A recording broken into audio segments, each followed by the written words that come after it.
Hi friends, 6th class social studies 4th lesson reading చూద్దాం.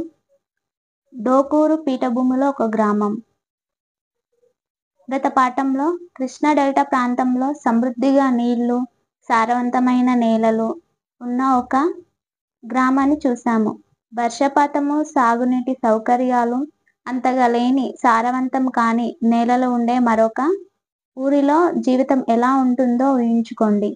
ఇటువంటి తేడాలు ఉంటాయి. తరగతి గదిలో చర్చించండి.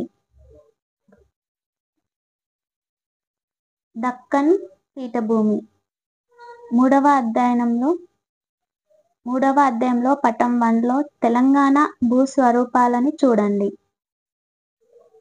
మూడవ అధ్యాయంలో తెలంగాణ భూస్వరూపాలు ఈ పిక్చరే.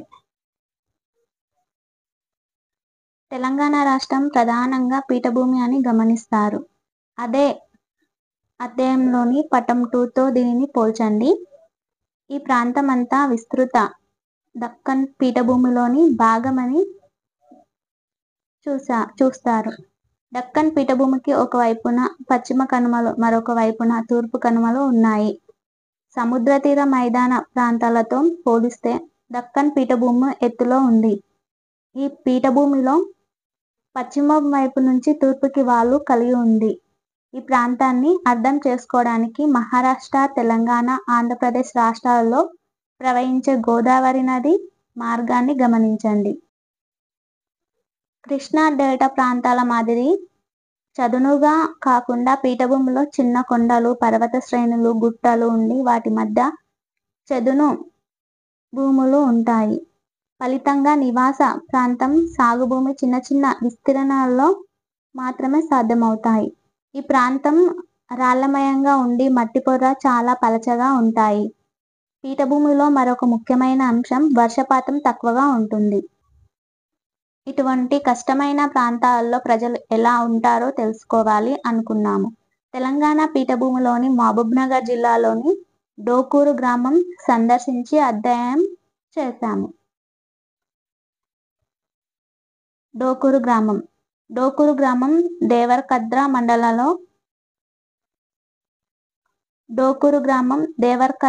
మండలంలో ఉంది.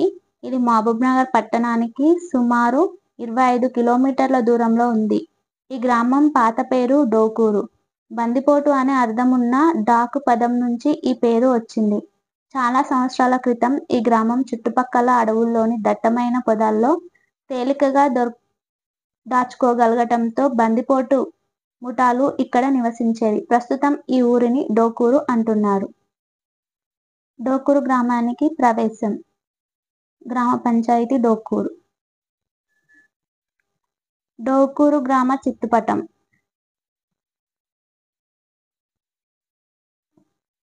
గుడిసె, పక్క ఇల్లు, బడి, సముదాయక భవనం, పంట భూములు, చెరువు. సూచిక: రైలు మార్గం, పక్క రోడ్డు, కచ్చ రోడ్డు, శ్మశానం, ఆస్పత్రి, కోళ్ల ఫామ్, పశువుల కొట్టం, గుడి, మసీదు. ఇవన్నీ చిహ్నాలు ఈ పటంలో ఉంటాయి. డోకూరు గ్రామ చిత్తుపటం చూడండి. దీని ఆధారంగా ఇండ్ల రకాలు, రవాణా సాధనాలను వివరించండి. దీనిని మీ ఊరిలో లేదా మీకు తెలిసిన ఊరితో పోల్చండి. మేము ఊరికి వెళ్ళినప్పుడు చెరువు ఎండిపోయి ఉంది. అయినప్పటికీ దానిని నీలం రంగులో చూపించారు. చెరువు ఎండిపోవడానికి కారణాలు ఏమై ఉంటాయి? వాతావరణం. వర్షపాతం. ఫిబ్రవరి నుంచి జూన్ వరకు ఉండే వేసవికాలంలో ఉష్ణోగ్రతలు 40 degrees Celsius వరకు ఉంటాయి. అయితే నవంబర్ నుంచి జనవరి వరకు చలికాలంలో పగటి ఉష్ణోగ్రతలు 20 degrees నుండి 30 degrees Celsius మధ్య ఉంటాయి. జూన్ చివరి నుంచి అక్టోబర్ వరకు ఈ ప్రాంతంలో వర్షాకాలం. అయితే వర్షపాతం చాలా తక్కువ మరియు అనిశ్చితత్వం. ఒక సంవత్సరం నుంచి మరొక సంవత్సరానికి వర్షపాతంలో చాలా తేడా ఉంటుంది. కాబట్టి వర్షపాతాన్ని ముందుగా ఊహించలేం మరియు నమ్మలేం. వర్షాభావ సంవత్సరాల్లో కరువు పరిస్థితులు నెలకొంటాయి. పంటలు ఎండిపోతాయి. తక్కువ వర్షపాతం కారణంగా చెరువులు నిండవు, భూగర్భ జలాలు పునరుద్ధరించబడవు. మనుషులకు, పశువులకు తాగునీరు కూడా పెద్ద సమస్య అవుతుంది. సాగునీటి సౌకర్యాలు లేనందున వ్యవసాయం చేయటం చాలా కష్టం అవుతుంది. ఇటువంటి క్లిష్టమైన సంవత్సరాలలో ప్రజలు ఇతర ఉపాధి అవకాశాలను వెతుక్కోవలసి వస్తుంది. ఇలా తక్కువ వర్షపాత సంవత్సరాలు మళ్లీ మళ్లీ వస్తుండటం వల్ల దీనిని కరువు పీడిత ప్రాంతం అంటారు. డోకూరు ప్రాంతంలోను, కృష్ణా డెల్టా ప్రాంతంలోను వర్షపాతంలోని తేడాలు ఏమిటి? మీ ప్రాంతంలో గల 10 సంవత్సరాలలో వర్షపాతం క్రమం తప్పి పడిందేమో మీ పెద్దవాళ్లను అడిగి తెలుసుకోండి. నేలలు. ఈ ఊరిలోని సగం వ్యవసాయ భూములు ఎర్రనేలలు. ఈ నేలలపై పొర లోతైనవి కావు, సారవంతమైనవి కావు. పంటల ఎదుగుదలకు అవసరమైన అనేక పోషకాలు ఈ నేలలో లోపిస్తాయి. వీటిలో ఇసుక శాతం ఎక్కువ కావటం వల్ల నీటిని ఎక్కువగా పట్టి ఉంచలేవు. దాంతో పంటల వేర్లు బలంగా విస్తారంగా పెరగవు. ఒక పంట సాగు చేసిన తర్వాత ఈ నేలలు కోల్పోయిన పోషకాలు ప్రకృతి సిద్ధంగా తిరిగి పొందడానికి ఒక కాలం పాటు వీటిని పంట పండిన తర్వాత రెండవ పంట కాలానికి సాగు చేయకుండా వదిలివేయాల్సి ఉంటుంది. నల్ల నేలలు ఉన్న ప్రాంతాలు 60 సెంటీమీటర్ల లోతు వరకు ఉంటాయి. ఈ ఊరిలో వ్యవసాయ భూమిలో చాలా తక్కువ విస్తీర్ణంలో నల్ల నేలలు ఉన్నాయి. పీఠభూమిలోని ఇతర ప్రాంతాల్లో ఉండే రేగడి నేలలంత మంచివి కాకపోయినప్పటికీ ఈ నల్ల నేలలు పంటకు అనువైనవి.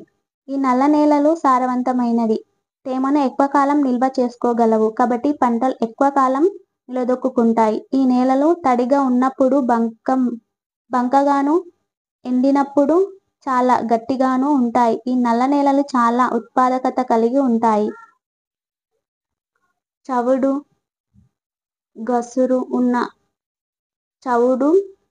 గరుసు ఇతర ప్రధాన నేల రకాలు గ్రామ భూముల్లో ఇవి 30% వరకు ఉంటాయి. చవుడు, గరుసు ఇతర ప్రధాన నేల రకాలు గ్రామ భూమిలో ఇవి 30% వరకు ఉంటాయి. వీటిలో ఎక్కువగా రాళ్లు ఉండి సాగుకి అనువైనవి కావు. నీటి వనరులు. చెరువులు, కుంటలు. డోకూరు గ్రామం ముఖ్యమైన నీటి వనరు పెద్ద చెరువు. డోకూరు గ్రామానికి 5 కిలోమీటర్ల దూరంలో ఉన్న దేవరకద్ర చెరువు నిండితేనే ఈ చెరువుకి నీళ్లు వస్తాయి. డోకూరులోను పెద్ద చెరువు నిండిన తర్వాత దీనికి దగ్గరలో ఉన్న చాకలి, కోయిలకుంట, వనివంపు, బడివంపుకు నీళ్లు వెళ్తాయి. అంటే దండలోని ముత్యాల మాదిరి గొలుసుకట్టు చెరువులు ఉన్నాయన్నమాట. వర్షాకాలం అయిపోయిన తర్వాత వాననీటిని ఉపయోగించుకోవడానికి ఒక పద్ధతి ప్రకారం ఈ చెరువులను చాలా కాలం క్రితం తవ్వారు. తక్కువ వర్షపాతం ఉన్న ప్రాంతం కావటం వల్ల సాధ్యమైనంత వాననీటిని పట్టి ఉంచడానికి ఈ గొలుసుకట్టు చెరువుల పద్ధతిని రూపొందించారు. ఈ చెరువులోని నీటి వల్ల చుట్టుపక్కల బావిలోని నీళ్లు కూడా పునరుద్ధరించబడతాయి. తెలంగాణ అంతటా ఈ గొలుసుకట్టు చెరువుల విధానాన్ని చూస్తాము. ఇటువంటి నిర్మాణాలకు పీఠభూమి ప్రాంతం ఎలా అనువుగా ఉంటుంది తరగతి గదిలో చర్చించండి. చిత్రం 4.2 రాళ్లతో ఉన్న చవుడు నేలలు, చుట్టుపక్కల కొండలు. నీటిలో ఉన్న చెరువు, అందులో కలుపు మొక్కలు చూడండి. అంతేకాకుండా చెరువు ఒక పక్క ఆక్రమణకు గురైంది. ఊళ్ళో వృద్ధ రైతు అయిన వెంకటారెడ్డి గతాన్ని ఇలా గుర్తు చేసుకున్నాడు. గతంలో ప్రతి కుటుంబం నుంచి ఒక వ్యక్తి వచ్చి చెరువు పూడిక తీయటం, పిచ్చి మొక్కలు తీసేయటం వంటి పనులు చేసేవాడు. వాళ్ళందరూ కలిసి చెరువులో చేపలు పట్టుకునేవాళ్ళు. అలా పట్టుకున్న చేపలను ఊరి మధ్యలో కుప్పగా పోసి అందరూ పంచుకునేవాళ్ళు. ప్రస్తుతం వరి పంటను చెరువులోని నీటితో కాకుండా దానికి దిగువ వైపున తవ్విన బోరుబావుల నీటిపై ఆధారపడి సాగు చేస్తున్నారు. ఒకప్పుడు ఈ చెరువు ద్వారా 400 ఎకరాల సాగు భూమి అయ్యేది. దాదాపుగా అన్ని వర్గాల ప్రజలకు చెరువు అందుబాటులో ఉండేది. ప్రస్తుతం సాగు భూమిలో అధిక శాతం బోరుబావులపై ఆధారపడి ఉంది. గతంలో గొలుసుకట్టు చెరువుల వ్యవస్థ ఎలా పనిచేసేది? నీళ్లను నిల్వ ఉంచటంలో, సాగునీటిలో భూగర్భ జలాలను పునరుద్ధరించడంలో అది ఎలా సహాయపడేది? ఈ గొలుసుకట్టు చెరువు వ్యవస్థ ఇప్పుడు ఉపయోగపడని స్థితిలో ఎందుకుంది? బావులు, బోరుబావులు. గ్రామంలో 40-60 అడుగుల లోతు నీళ్లు ఉండే బావులు ఉండేవి. అయితే ఈ బావులు ఇప్పుడు ఎండిపోయాయి. తక్కువ వర్షపాతం ఉన్న ప్రాంతం కావటం వల్ల చెరువులు పాడైపోయి వాటి నుంచి నేలలోకి నీళ్లు ఇంకకపోవటం వల్ల ఈ బావులలో నీళ్లు ఉండటం లేదు. ఇప్పుడు ప్రజలు బావులు తవ్వటం లేదు. పీఠభూమి ప్రాంతంలో చాలా లోతులో గాని భూగర్భ జలాలు ఉండవు. అయితే ప్రస్తుతం ప్రతి ఒక్కరూ బోరుబావులు కావాలని అనుకుంటున్నారు. కొన్ని బోరుబావుల్లోనే నీళ్లు పడే అవకాశం ఉండటంతో నీటి కోసం పోటీ పడటం పెరుగుతుంది. ప్రతి ఒక్కరూ బోర్లు తవ్వుతున్న కారణంగా గత కొంతకాలంగా భూగర్భ జలాలు ఇంకా అడుగంటి పోతున్నాయి. ఒకప్పుడు 100 నుండి 150 అడుగులలో నీళ్లు ఉండగా ఇప్పుడు కొన్ని ప్రాంతాల్లో 300 అడుగులు, మరికొన్ని ప్రాంతాల్లో 500 అడుగుల వరకు తవ్వాల్సి వస్తుంది. చాలా తక్కువ భూములు గల రైతులు కూడా బోరుబావులు తవ్వాలనే ఒత్తిడిలో ఉన్నారు. బోరుబావుల తవ్వకం చాలా ఖర్చుతో కూడుకున్నది. విఫలమయ్యే అవకాశాలు ఎక్కువని కింది ఉదాహరణలు తెలియజేస్తాయి. మొగిలన్న అనే చిన్న రైతు ఒక బోరుబావి తవ్వడానికి ₹1,00,000 ఖర్చు అవుతుందని తెలియజేశాడు.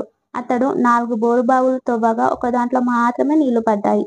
అది చాలదన్నట్లు బోరుబావి ద్వారా అందుతున్న సాగునీరు ఆ బోరుబావి కింద 1 ఎకరం మాత్రమే పారుతుంది. అదేవిధంగా ఊరిలోని పెద్ద రైతు అయిన నరేందర్ రెడ్డి తన 20 ఎకరాల భూమిలో 15 బోరుబావులు తవ్వించానని, వాటిలో 2 మాత్రమే నీళ్లు పడ్డాయని చెప్పాడు. బోరుబావులు ఖర్చుతో కూడుకున్నవి. విఫలమయ్యే అవకాశాలు ఉన్నప్పటికీ రైతులందరూ ఈ పద్ధతిలోకే మారిపోయారు. గతంలో చెరువుల వ్యవస్థ బాగా ఉన్నప్పుడు చెరువు కింద ఆయకట్టు భూమితోనూ, బావులతోనూ చిన్న రైతులకు మంచి అవకాశాలు ఉండేవి. ఇప్పుడు పెట్టుబడులు పెట్టి లోతుగా ఉన్న భూగర్భ జలాల ద్వారా పెద్ద రైతులు మాత్రమే ప్రయోజనం పొందే అవకాశం ఉంది. ఈ గ్రామంలో సాగునీటి సౌకర్యాల్లో వచ్చిన మార్పులను చర్చించండి. మైదాన ప్రాంతంలోని గ్రామం సాగునీటి సౌకర్యాలను పీఠభూమి గ్రామంలోని సాగునీటి సౌకర్యాలను పోల్చండి. ఈ ఊరి సాగునీటి సౌకర్యాలను ఈ ఊరితో పోల్చండి. వ్యవసాయము మరియు పంటలు. డోకూరు గ్రామ రైతులు పత్తి, వేరుశెనగ, ఆముదం, వరి, సజ్జ, అలసంద, కంది వంటి పంటలు పండిస్తారు. గతంలో ప్రజలు ఆహార పంటలుగా ప్రధానంగా చిరుధాన్యాలు పండించేవాళ్ళు. నల్లరేగడి నేలలో పత్తి పండించేవాళ్ళు. ఎర్ర నేలల్లో వేరుశెనగ, ఆముదం సాగు చేసేవాళ్ళు. అడవి పందుల సమస్య కారణంగా వేరుశెనగ కింద విస్తీర్ణం తగ్గించి రైతులు ఆముదం సాగు చేస్తున్నారు. చౌడు నేలల్లో సజ్జలు పండించే వాళ్ళు. కంది, అలసంద పంటలను ఇతర పంటలతో మిశ్రమ పంటగా సాగు చేస్తున్నారు. పెద్ద చెరువు, సంపెంగ వాగులోని నీటితో వరి సాగు చేస్తారు. వాగులో గుంతలు తవ్వి మోటార్ల సహాయంతో నీళ్లు తోడుతారు. వాగు ఎండిపోతే వరి పంట కూడా ఎండిపోతుంది.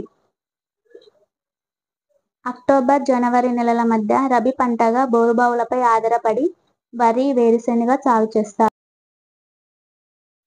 వరి నుంచి ఎకరానికి 20 నుండి 30 క్వింటాళ్ల దిగుబడి పొందవచ్చని రైతులు చెప్తారు. రసాయనిక ఎరువులు, పురుగుల మందుల ధరలు పెరగటం వల్ల హార్వెస్టర్ల వినియోగం, కోత యంత్రం వల్ల గత దశాబ్దాల్లో వ్యవసాయ ఖర్చులు పెరుగుతున్నాయి. సాంప్రదాయకంగా వస్తున్న పెంటపోగు ఎరువు వినియోగం గణనీయంగా తగ్గిపోయింది. ఈ గ్రామంలోని వానాకాల లేక ఖరీఫ్ పంటలను, రబీ పంటలను గుర్తించండి. వేరుశెనగ పంట సాగులో ఎదురయ్యే సమస్యలు ఏమిటి? తరగతిలో చర్చించండి. పండ్ల తోటలు. డోకూరులోని కొంతమంది రైతులకు మామిడి, చీని తోటలు, బత్తాయి, మోసంబి ఉన్నాయి. ఈ పంటలకు వరి కంటే తక్కువ నీళ్లు అవసరమవుతాయి. వేరుశెనగకి అనువైన నేలల్లో వీటిని పండించవచ్చు. ఈ పండ్ల చెట్లతో పాటు రబీ కాలంలో అంతర పంటగా వేరుశెనగను సాగు చేస్తారు. ఈ ప్రాంతంలోని పెద్ద రైతులు సాగునీటిని అందించడానికి తుంపర సేద్య విధానాన్ని అవలంబిస్తున్నారు. బిందు సేద్యంతో సాగు చేస్తున్న చీనీ తోట. డోకూరులో భూమి వినియోగం సుస్థిరమైనదేనా? మన భూమి రాబోయే అనేక తరాల పాటు సారవంతంగా ఉండేలా మన భూ వినియోగం ఉండాలని పర్యావరణవాదులు విశ్వసిస్తారు. దీనికోసం మనము సుస్థిర భూ వినియోగ విధానాన్ని అనుసరించాలి. అంటే భూసారాన్ని కాపాడుకుంటూ ఉండాలి. భూగర్భ జలాలు పునరుద్ధరించబడాలి. అడవి భూమి, పచ్చిక బిల్లు సాగు భూమి మధ్య సమతుల్యం ఉండాలి. భూసారాన్ని ఎలా పెంచవచ్చు? గ్రామంలో పంటల విధానాన్ని రైతులందరూ కలిసి నిర్ణయించటం సాధ్యమేనా? పచ్చిక బిల్లు అడవి ఉత్పత్తులను ఎలా పంచుకుంటారు? భిన్నమైన వ్యవసాయ విధానం. ఈ ప్రాంతంలో నేలలు అంతగా సారవంతమైనవి కావని, వర్షపాతం తక్కువగా ఉండటమే కాకుండా దానిపై ఆధారపడలేమని కూడా చూశాము. అంటే ప్రతి సంవత్సరం వేరుశెనగ వంటి పంటలను సాగు చేయాలంటే రైతులు రసాయనిక ఎరువులు వాడాలి, బోరుబావులపై ఆధారపడాలి. అయితే మూడవ సమస్య కూడా ఉంది. అది తెగుళ్ళు, పురుగులు సమస్య. వీటిని నియంత్రించడానికి రైతులు ఖరీదైన పురుగుల మందులు వాడుతున్నారు. ఈ పద్ధతులను మార్చాలని గత కొద్ది కాలంగా కొంతమంది రైతులు ఆలోచిస్తున్నారు. సమతల కాంటూరు కట్టలు వేయటం, సేంద్రియ ఎరువులు వాడటం ద్వారా భూసారాన్ని పెంచటం ముఖ్యమని వీళ్ళు భావిస్తున్నారు. వాణిజ్య పంట అయిన వేరుశెనగను ఏక పంటగా సాగు చేయడం కాకుండా పలు ఆహార పంటలను పండించాలంటున్నారు.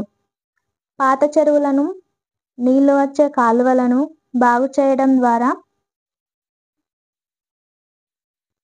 భూములకు సాగునీరు అందించడానికి ప్రయత్నిస్తున్నారు. పురుగుల నియంత్రణకు వేప కషాయం వంటి సేంద్రియ పద్ధతులను అవలంబిస్తున్నారు. వీటి గురించి మీ అభిప్రాయం, మీ తల్లిదండ్రుల అభిప్రాయం ఏమిటి? ఇంటిలోనూ తరగతిలోనూ వీటిని చర్చించండి. ఇతర జీవనోపాధులు. 6 నెలల పాటు మాత్రమే వ్యవసాయ పనులు దొరుకుతాయి. కాబట్టి చిన్న రైతులు, వ్యవసాయ కూలీలు ఉపాధి కోసం పట్టణాలు, నగరాలకు వలస వెళ్తున్నారు. హైదరాబాద్కే కాకుండా ఇతర రాష్ట్రాలైన గోవా, మహారాష్ట్రలోని పూనా వంటి ప్రాంతాలకు కూడా వలస వెళ్ళి మళ్ళీ జూన్లో తిరిగి వస్తారు. వ్యవసాయం ద్వారా ఖచ్చితమైన ఆదాయం వస్తుందన్న నమ్మకం లేనందున ఈ గ్రామంలోని రైతులు తమ జీవనోపాధికి వ్యవసాయేతర పనులు కూడా చేపడతారు. పశుపోషణ. డోకూరులోని కొంతమంది రైతులు పాడి పశువులను పెంచుతున్నారు. ప్రభుత్వ సహకార సంఘాలకు పాలు అమ్ముతున్నారు. పాలల్లోని వెన్న శాతం బట్టి దానికి లభించే ధర ఆధారపడి ఉంటుంది. లీటర్ పాలకు 35 నుంచి 40 రూపాయలు లభిస్తాయని ఆ రైతులు చెప్పారు. పాల కోసం ఎక్కువగా బర్రెలను పెంచుతారు. డోకూరులో తక్కువ భూమి ఉన్న సుమారు 20 కుటుంబాలు తమ జీవనోపాధికి ప్రధానంగా గొర్రెల పెంపకంపై ఆధారపడి ఉన్నారు. వానాకాలంలో గొర్రెలు ఊరి ఉమ్మడి భూములలో మేస్తాయి. గొర్రెల కాపరి అయిన నాగరాజు ఇలా చెప్పాడు. గ్రామం చుట్టుపక్కల ఉన్న రియల్ ఎస్టేట్ భూముల్లోనూ, దగ్గరలోని మన్నెంకొండలోనూ గొర్రెలను మేపుతాము. వేసవిలో గొర్రెలతో పాటు నల్గొండ మరియు ఆంధ్రప్రదేశ్లోని కర్నూలు జిల్లాలకు వెళ్ళి అక్కడ వాటిని మేపుతాము. మాకు సంవత్సరానికి సుమారు 1,00,000 రూపాయల ఆదాయం ఉంటుంది. మేస్తున్న గొర్రెలు. ఇతర పనులు. డోకూరులో వ్యవసాయేతర పనులలో వడ్రంగడం, లోహ పని, రైస్ మిల్లు వంటివి ఉన్నాయి. వడ్రంగం పని చేసే 2 కుటుంబాలు గ్రామంలో ఉన్నాయి. ఇల్లు కట్టుకోవడానికి తలుపులు, కిటికీలు, పైకప్పులు వంటివి వీళ్ళు తయారు చేస్తారు. ప్రస్తుతం వీళ్ళు అనేక పనులకు విద్యుత్ పరికరాలు వాడుతున్నారు. గ్రామంలో వడ్రంగిగా పనిచేస్తున్న ప్రభాకరాచారి తమకు నెలకు 3,000 రూపాయల సంపాదన వస్తుందని చెప్పాడు. కమ్మరి పని చేసే కుటుంబాలు 2-3 గ్రామంలో ఉన్నాయి. వ్యవసాయ పరికరాల మరమ్మతుతో పాటు వీళ్ళు వెల్డింగ్ పని కూడా చేస్తారు. ఇవి కాక ఊళ్ళో ఒక రైస్ మిల్ కూడా ఉంది. అలాగే నైపుణ్యం గల ఉద్యోగులు, ప్రభుత్వ ఉద్యోగులు చేస్తున్న కుటుంబాలు 20 దాకా ఊళ్ళో ఉన్నాయి. డ్రైవర్లుగా పనిచేసే వాళ్ళు, వాహనాలు ఉండి వాటిని బాడుగకి నడిపే వాళ్ళు కూడా ఉన్నారు. మార్కెట్ రవాణా. పండించిన వరిని దేవరకద్రలోని వ్యవసాయ మార్కెట్లో అమ్ముతారు. పత్తిని జడ్చర్లలోను, మదనపురం వనపర్తి రోడ్డులోను అమ్ముతారు. గ్రామంలో కొన్ని కాంటాలు ఉన్నాయి. మార్కెట్లోని కాంటాలు సరిగ్గా ఉండవని చాలా మంది రైతులు వీటినే ఉపయోగిస్తారు. వర్తకులు వాళ్ళ ఇష్టం వచ్చినట్లు ధరను నిర్ణయించటం రైతులు ఎదుర్కొనే సమస్యల్లో ఒకటి. విత్తనాలు, రసాయనిక ఎరువులు, పురుగుల మందులు కొనటానికి చాలా మంది రైతులు వర్తకుల మీద ఆధారపడి ఉన్నారు. కాబట్టి వాళ్ళు చెప్పిన ధరకు తమ పంటను అమ్మక తప్పదు. పంటలు సరిగ్గా పండని సంవత్సరంలో అప్పులు తిరిగి చెల్లించలేక వ్యాపారస్తులకు రైతులు రుణపడి ఉంటున్నారు. కొంతమంది తమ భూములను కోల్పోతున్నారు. వ్యాపారస్తులపై రైతులు ఎందుకు ఆధారపడి ఉన్నారు? ఎటువంటి మార్కెటింగ్ వ్యవస్థ రైతులకు న్యాయం చేకూరుస్తుంది? చర్చించండి. గ్రామంలో వ్యవసాయేతర పనులను ఇంకా ఏ రకంగా పెంచవచ్చు? మీ గ్రామంలో ప్రభుత్వం అమలు చేస్తున్న ఉపాధి పథకం ఉందా? దీనివల్ల ఏ కుటుంబాలు ప్రయోజనం పొందుతున్నాయి? కింది వ్యక్తులు చేస్తున్న పనులను గురించి వాటిని వివరించండి. కమ్మరి పని, వడ్రంగి పని,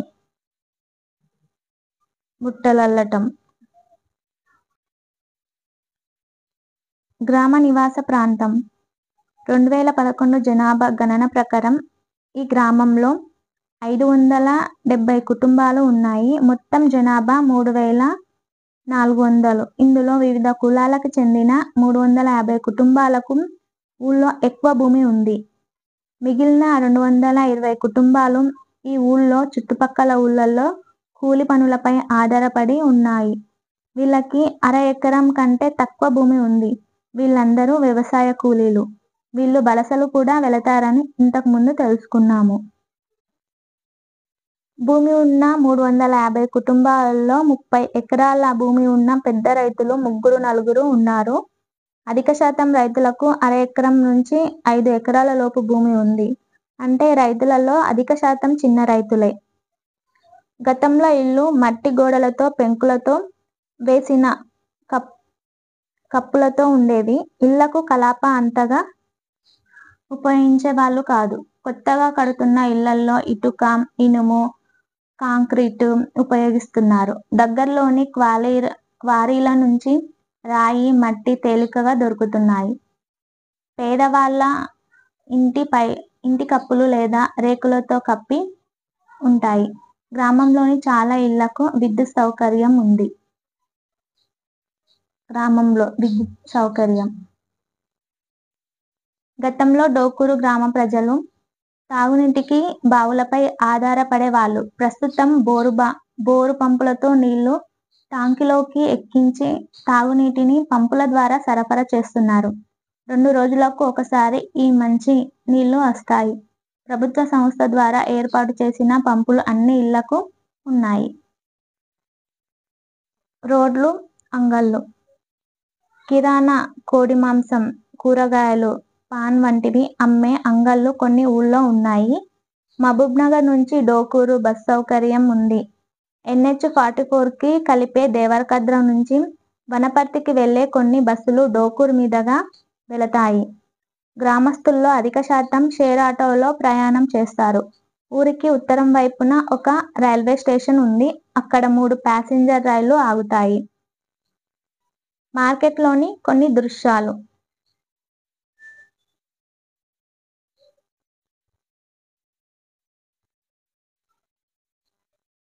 డోకూరుకి వెళ్లాలంటే ఈ రవాణా సాధనాలు మీకు దోహదం చేస్తాయి. డోకూరు. కీలక పదాలు: పీఠభూమి, చెరువు, భూగర్భ జలాలు, నేల రకాలు, గొర్రెల పెంపకం. మీ అభ్యసనాన్ని మెరుగుపరుచుకోండి.